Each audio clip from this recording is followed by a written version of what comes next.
32. So, hey, you know what? As long as we're in the range, we're good to go, right?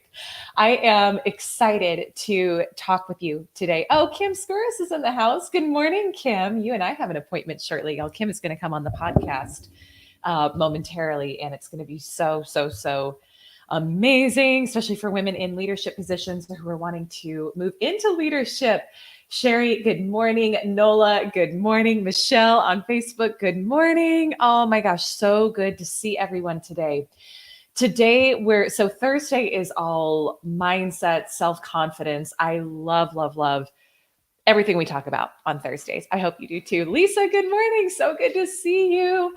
So today we are talking about the only thing that you cannot afford, the only thing you can't afford. And I'm just curious, for those of you who are here live, does anyone have a guess of what it is that you cannot afford? Just one thing. Does anyone want to take a guess in the comments? Sierra, good morning. Kalua, good morning. Leah, good morning. So good to see. All right, so I'm doing a poll because we're talking today about the only thing you cannot afford. And I'm very curious if anyone has a guess what it is. We're going to do a drum roll. Thank you for the hearts. So good to see you. Does anyone have any guesses? Mary, good morning. All right, well, I'm going to cut to the chase. Oh, Sierra saying can't afford to quit or give up. Well, that's the second thing you can't afford. I was thinking of one, but yeah, that too. Sherry saying more time. Lisa saying to play small. Kalu is saying doubt. Yeah, I mean, you all are, we know, I know you ladies know how I roll over here. And yes, it is. So the only thing you can't afford, Michelle's saying doubt. Yep. Worry, fear, anxiety, doubt, like thank you so much for the hearts. Any of those low level, low vibrational feelings, those are the only things you cannot afford. And I remember I heard this first from my girlfriend, my mastermind partner, Allison Chavez. And I remember when she said it, I was like, yes, that is 100% true. It is literally the only thing you can't afford. And let's talk about why you can't afford those. Okay. As always, if you have questions, if this is playing out in your life, in any way, like, please feel free to pop it in the comments. Let me know if you feel stuck in any of these emotions, because I'm here to help. Lisa, oh my, thank you. It is better. I've had a contact in it for days just to cover up the scratch. And I think I'm going to get it out this afternoon. So I'm excited. Yes, it is much better. Thank you for asking. So let's talk about why you can't afford these emotions. So in the short term, it's okay, right? So we're not in fantasy land here that we're never going to feel these feelings. This is part of the human experience that you have. In the short term, they're okay, right? Because when we learn how to use them as the tools that they are, we can use them to actually propel us to the next level. But in the long run, if you stay stuck in them, you have to know that you can't think greater than how you're feeling. I don't know about you, but I've never had a brilliant thought in the moment when I was stuck in a pattern of self-doubt. Have any of you had that? Like, I would venture to say no, right? I haven't had a eureka moment or an aha when I was stuck in anxiety or fear. Jan, Laura, Patty, good morning. So good to see you. We're talking today about the only thing you cannot afford, which is worry, doubt, anxiety, fear, any of the low vibe stuff. And so because you can't think greater than how you're feeling, we want to learn how to use these feelings as tools and then skillfully move out of them as well. So I wanted to share with you this morning three things that help me when I find myself in one of those states, because again, they happen to all of us, right? And the first thing is to know that in many instances, when you're experiencing any of those, worry, doubt, fear, anxiety, etc., it means that you're right on the cusp of your next level. So who here, and give me like a yes, or give me a, oh my gosh, I get this, or give me a heart if you're with me here. When you are, Jen saying amen. Oh, Allison, good morning. It means you're on the cusp. It can mean you're on the cusp of your next level if you let it mean that for you. So what do I mean by that? When you continue, thank you for the hearts. When you keep doing the same thing over and over and over and over again, you already know how to do that. So there's no doubt involved in it, right? Like Lisa's saying 1,000, 10,000%. Allison saying yes. Angela, good morning. And so you're not going to experience a whole lot of self doubt or a whole lot of fear, anxiety, like when you're just doing the same thing over and over and over again, right? If you kept, if you stayed in the same job forever and ever and ever, now you're probably going to feel bored. You're not going to feel fulfilled, but you're not going to feel a lot of doubt because you're not actually stretching and going for it. I'm so glad this is resonating this morning. When you decide that you're going to play bigger, and maybe that's launching a new business, maybe that's pitching that dream client, maybe it's pitching yourself for a position that you thought was way higher than what you could achieve, like you're going to have reflected back to you fears, doubts, anxieties, because if you were already there, you would have already, like if you didn't have the self-doubt or the fear, you'd already be there, right? Laura's saying, I feel like this with my job change. Yeah, so that means you're on the cusp of your next level. So I've learned to reframe it and be like, oh, okay, so I'm stretching, I'm growing. So this is, even though it doesn't feel good in the moment, it's actually a good thing. Now, the second thing though, and this is what I think is probably one of the most profoundly helpful things I've ever learned, is to realize in that moment that when you're feeling those feelings of worry, doubt, fear, anxiety, it means you are just thinking a lie. It means you are just thinking something that is not true. So as humans, we have the ability to assign meaning to anything that happens, to any situation that happens in our lives. So let's just say, because I know we got a lot of women in here who are, and men, welcome everyone this morning, who are running their own businesses or who are in sales. And let's say that you had a client deal fall through that you had been like banking on and you'd been so excited about, and then at the last minute, it falls through. That is the event. That's neither good nor bad. It all depends on the meaning that you give to it. Now, stay with me because I know that our brains, thank you for the hearts, our brains tend to default to fear state, right? That's your amygdala, that's your animal brain that will go into fear. And that can be the default programming unless we learn to become aware of what we're thinking. So there's a field, or there's a term in neuroscience called metacognition, which means that you become aware of your thoughts. You become aware that you were just running a program about something. Angela's saying, wow, it's so powerful. Thank you. Yeah, this changed my life when I learned this. And that's why I love sharing this with you now. So in that instance of the client deal falling through, there's a number of different ways that you could look at it, which would create different emotional states in your body. So one person, let's say one person who has a program running for them, because again, you pick up on all these programs when you're mostly a little kid, when you don't have the ability to really decipher whether information is true for you or not. But if you're operating from a program that you're a victim and that you're in scarcity mode, when that client deal doesn't come through, you're going to filter that event through that program, right? Which is, well, here you go. Here's just confirmation that I'm not going to hit my goals this month, and I'm never going to achieve what I want to achieve. And we can't buy. Sorry, y'all. Sweetie, can you grab Lucy, please? Anyway, you're filtering it through that program. So, but another person, let's say that there's another person who's really worked on their mindset, and that person has a program running that they're abundant and that things are always working out for them. When that happens, when that client deal that they thought was going to happen doesn't come through, they're going to assign a totally different meaning to it, right? So they might assign a meaning of, you know what, like, because that didn't happen, and just say, I love Lucy. I love her too, except when she barks on my live streams. And then I'm like, I love you, go away. But yes, she's very vocal this morning. But that they might assign a meaning to that to say, wow, like I know about the vacuum law of prosperity. So I know that the universe doesn't like a vacuum. So I just trust that this particular person was not meant to sign up as my client, or this thing was not meant to be, which means that there's something better happening for me.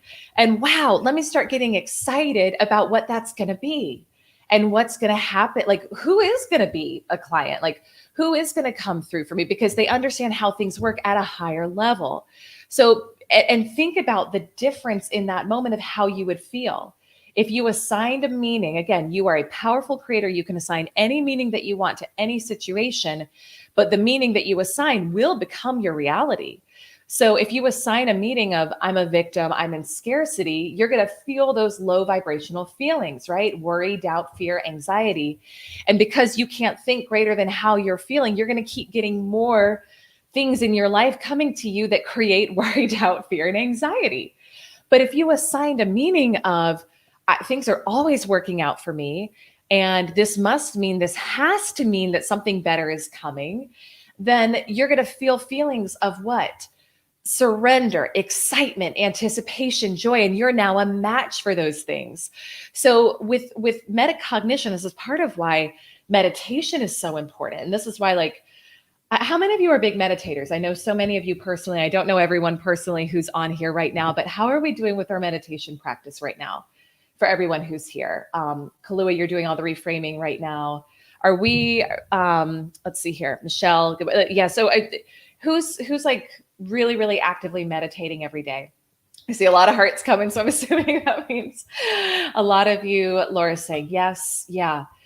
Because it helps you become aware of the programs that you run, right? Because you no longer are the program, you're now the awareness of the program that's running. So it's like, it's a higher level of recognition of what's going on. Oh, that's that old program that I've been running for 15 years, that I'm unworthy, that there's scarcity, but it's not actually me, right? You are not your thoughts. Just because you think something doesn't mean it's true. It's a program you've been running. Laura's saying, yes, Allison is working on it. Beautiful. Lisa saying, nothing extraordinary is born in a low vibration. Amen. Amen to that. Kalua, yes to meditation. Lisa, if I don't meditate, I crash and burn. Same. Same. If there's one thing that if I only had time to do one thing in the mornings right now, it would be to meditate. Like, that's it. Because we have to have that higher awareness that we are just running a program. But the programs you run are important, because they will determine your reality. The beauty is that you can create any program you want. You're just like it's a computer system, right? You program the computer to do X, Y, and Z when this happens, and it does it. So we want to become aware that we're running a program, and we want to become aware your body is designed. And it's such a beautiful design that when you feel those low vibrational feelings, worry, doubt, anxiety, fear, that's your body's way of communicating to you and telling you that you are just assigning meaning to a situation that's not actually true. That's why it doesn't feel good. Your natural state is joy. Your natural state is ease. Your natural state is peace. And you can look at this through a scientific standpoint, or you can look at it through a spiritual standpoint. But what I've been having fun doing lately is I think about, my higher self. And if I have a negative feeling, it's because, like, a higher self, Elise, she's not willing to participate in that. So it's creating distance. So it's like, she's hanging out somewhere over here. I'm over here. And that feels uncomfortable. That doesn't feel good, because your higher self, whether you want to call it your soul, source, God, whatever you want to call it, isn't willing to join you in this lower vibrational being, because it can't. Does that make sense? So that's what feels bad. That's the cause of the negative emotion, is that you actually feel separated in that moment from God, source, universe, spirit, again, whatever your language is. So to me, it's been a helpful reframe to be like, oh, I just got to get back on the plane of, like, higher self, Elise, because she's having fun. She's excited. She's, feeling joy about what's coming. She's like dancing by herself over there. And she's like, hey, you can come join me anytime you want, but we're never going to be forced to do it, because you have free will. Mary's saying that makes so much sense. Yeah. And it's just a fun visual for me. And then it's like, oh yeah, I just go join your higher self, and you'll know that you've done it because you feel good. And in that moment, so the way that you do that is you take the situation that you had just assigned some meaning to, that was making you feel negative in your body. So let's say there's something happening, like let's say the bank account isn't where you would love it. And you look at that and you assign the meaning of, oh my gosh, there's no more money coming in ever. I'm in scarcity. I'm bad with money, yada, yada. And of course, how does that make you feel in your body? Fearful, worried, doubtful, because that's not actually true. If you looked at that same situation through the lens of abundance and through the lens of someone who understands how money works, you would understand that money always comes when there's a purpose, and that oftentimes it is at the 11th hour because that's just how things work, and that money is meant to flow to you and through you. So there's going to be ebbs and flows in everything, in your bank account, in your energy, all of it.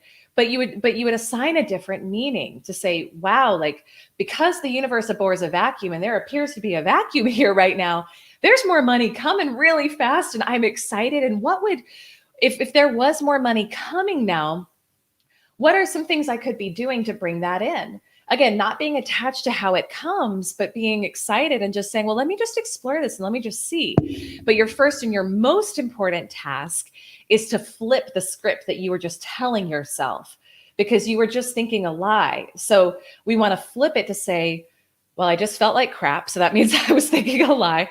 What's the opposite of that? Because that's what's true for me. And I know it's true because my body tells me.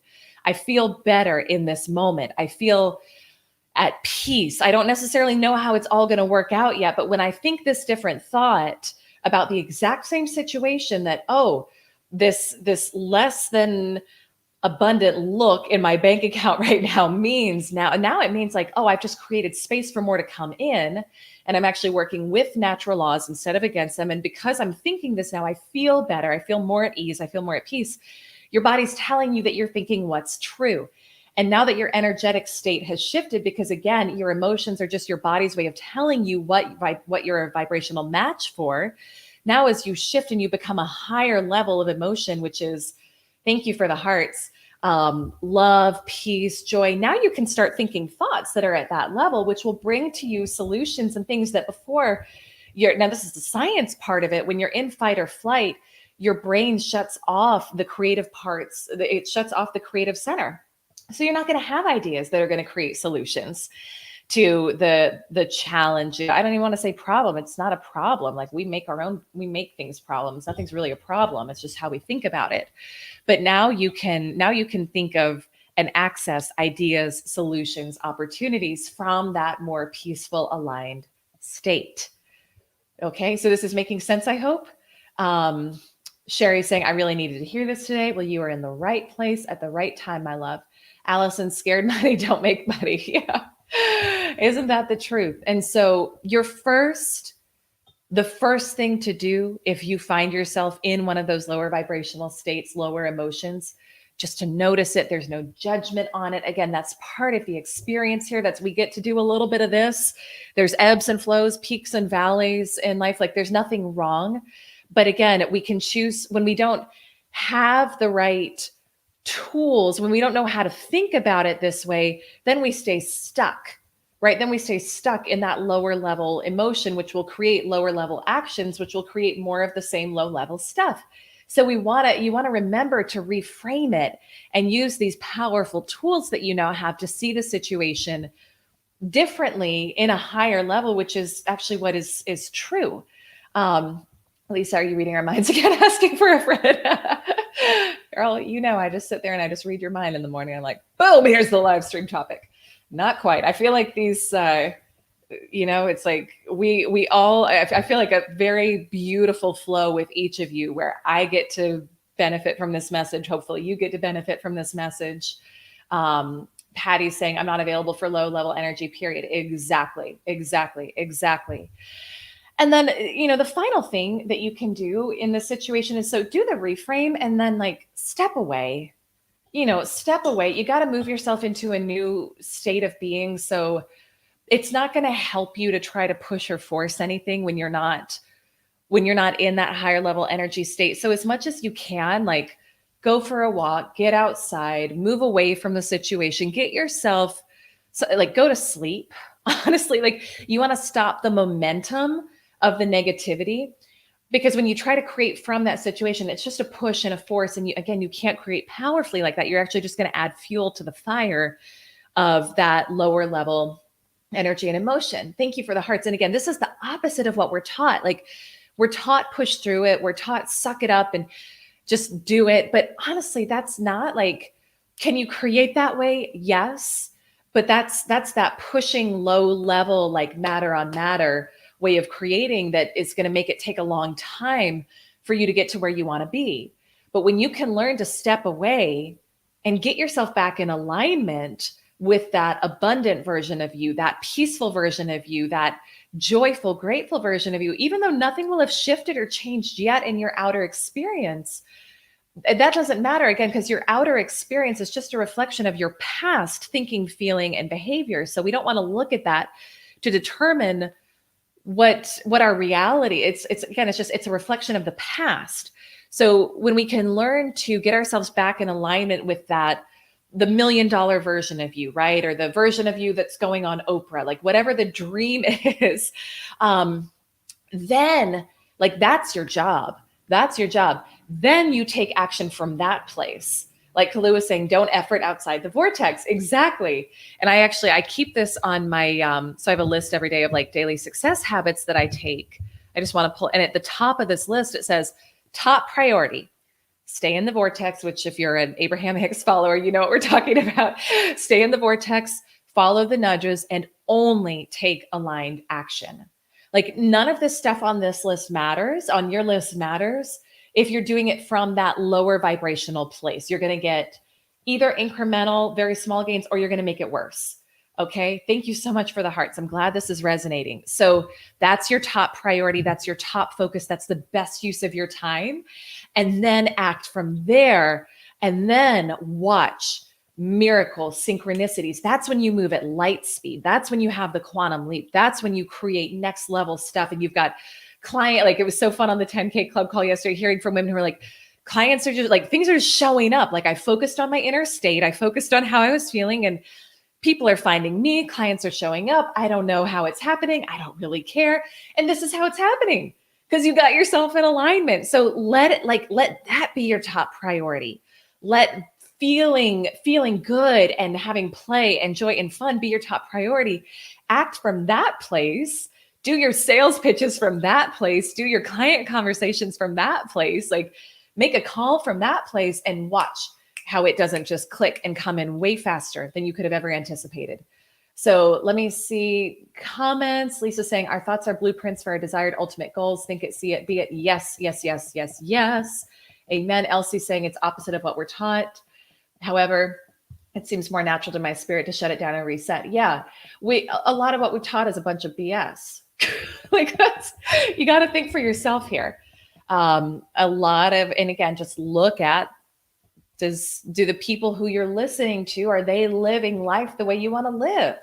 Not just from a financial standpoint, but from a joy standpoint, from a health standpoint, because most people aren't, because this is just not what the societal norm is. So I want to encourage you to think for yourself with this. Facts, Lisa. Yes. Zahira, good evening. It's so good to see you. So with that, that's what I got for you today. I hope it was of service. A couple quick announcements. We are opening up registration for our Sedona retreat probably next week. So send me a DM if you want to get on the interest list for that. It's going to be absolutely beautiful, transformational. We've got space for up to 50 women to come join us for that. Joseph, good morning. Oh, it's been so long since I've seen you. I'm just wrapping up the live stream, but I hope you'll go back and watch this from the beginning. I really hope you and your family are doing well. It's so good to see you. And then I think I'm going to open up a couple of just virtual private intensives through the fall. So if you want to spend a half day with me, a full day with me, where we map out your strategy for Q4, where we work on rewiring mindset, where we work on rewiring limiting beliefs, your sales plan, your abundance financial plan, just send me a DM and I'm happy to connect with you on that too, if that would be of service. Angela saying Sedona is going to be life-changing. It is for all of us. I'm so beyond grateful and thrilled that this is coming together. Sierra Sedona's on my vision board. Yes. Well, you're going to be there. I already know you're going to be there. It's going to be so beautiful. Yeah. If you want to check out the resort we're doing it at, Enchantment Resort, you can check out the website. It's going to be so good. All right, my loves. I got to hop off and do I'm going to do a podcast episode with one of our beautiful live stream attendees this morning. And I'm wishing you all a beautiful rest of your day. Tomorrow, we're going to be talking, because Friday is more about manifestation. We're going to be talking about the law of gender. So if there's something you've been working on for a while and you're like, it's not happening yet, what's going on? Join me for that, because we're going to help get your head in the right place and help it come in faster. Okay. Mwah. Love you so much. Have a beautiful rest of your Thursday, and I will look forward to seeing you tomorrow. Bye for now.